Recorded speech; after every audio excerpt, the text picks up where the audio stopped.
Salut à toutes et à tous, bienvenue, j'espère que vous allez bien. Donc aujourd'hui on se la refait avec un dessin animé qui est tout sauf vieux, puisqu'il a seulement 10 ans de plus que moi, qui a fait rêver des millions d'enfants à l'époque. Je veux bien sûr parler du premier film Pokémon, Mewtwo contre-attaque, sorti en 2000. Et je faisais moi-même partie de ces enfants puisqu'à l'époque j'avais les yeux rivés sur la télévision, voilà, devant la série. Et donc lorsque je suis allé une fois au cinéma pour voir je ne sais plus quel métrage, et là que je suis tombé sur la bande-annonce du film, ah mais bien sûr je n'ai pas perdu de temps pour dire à ma mère mais c'est bon, on y va dès que possible là. Non, je vais pas pouvoir attendre. Je me souviens encore de ma réaction, mais également de celle de ma sœur, voilà, devant ce Mewtwo qui apparaissait derrière un nuage de fumée, mais également la bande à Sacha marchant dans de sombres couloirs et ne sachant pas réellement où ils étaient. Non, là pour nous il y avait déjà un suspense de dingue.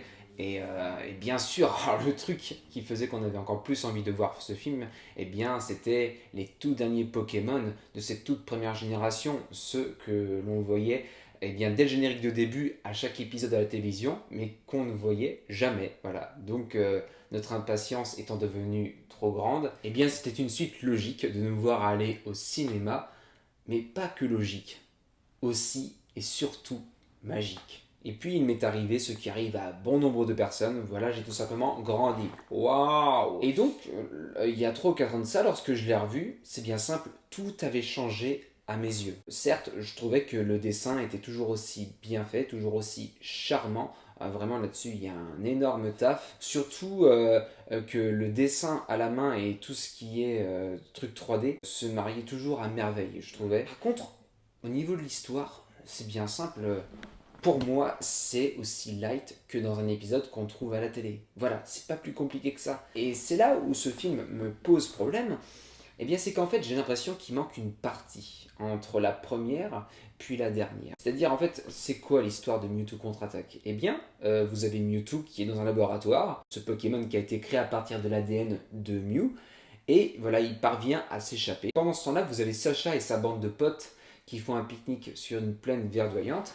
Et pendant ce temps-là, Mewtwo est dans la nature, cherche sa raison d'exister, ne sait pas qui il est, et finit par voilà, prendre possession d'un lieu. Puis il demande à la personne qu'il est parvenu à hypnotiser d'envoyer des invitations à tous les jeunes dresseurs de Pokémon afin qu'ils viennent livrer un tournoi. Donc Sacha et sa bande reçoivent également une invitation, et puis c'est tout, ils partent et ils arrivent sur le lieu en question.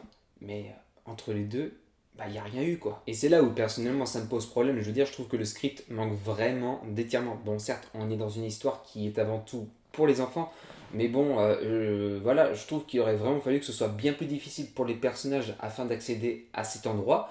Rien que pour entraîner du suspense, voilà, que les enfants aient peur, et même les adultes. Mais non, là, voilà, malgré la tempête qui est en pleine mer, eh bien, ils finissent tous par aller sur le dos de leur Pokémon et arriver très facilement à l'endroit en question. Autre chose qui m'a fait tiquer également, c'est Jessie et James, ainsi que Miaouz, qui sont là tous les trois à suivre les héros jusqu'au lieu. Mais voilà, enfin quoi, Jessie et James, c'est pas les méchants de la Team Rocket qui sont toujours à la recherche du meilleur Pokémon qui soit. Et là, il y a Mewtwo qui est arrivé. Mais c'est comme si ça leur faisait rien, quoi. Je sais pas moi, mais histoire de rendre l'histoire un peu plus complexe et prenante, il aurait été intéressant de voir Jesse, James et Meowth partir à la recherche de Mewtwo et qu'ils soient prisonniers là-bas.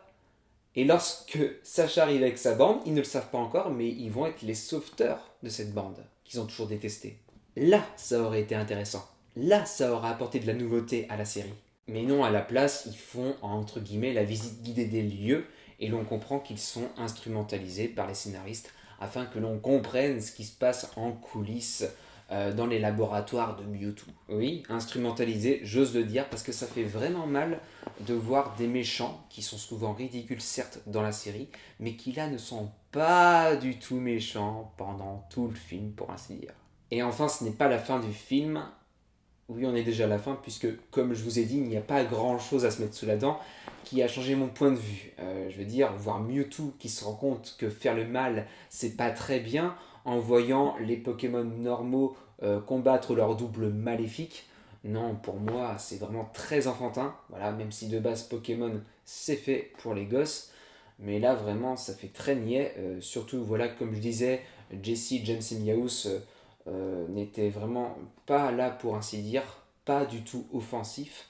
Donc ça me faisait penser à cette fin dans Shrek 3, quoi, avec Capitaine Crochet et compagnie, qui se mettent subitement à changer de camp, quoi. Voilà, touchés à la corde sensible par tout ce qui se passe. Non, pour moi, les seules choses qui sont à sauver du métrage, c'est d'abord la scène d'introduction de Mewtwo, qui est vraiment épique à souhait, qui fait vraiment peur.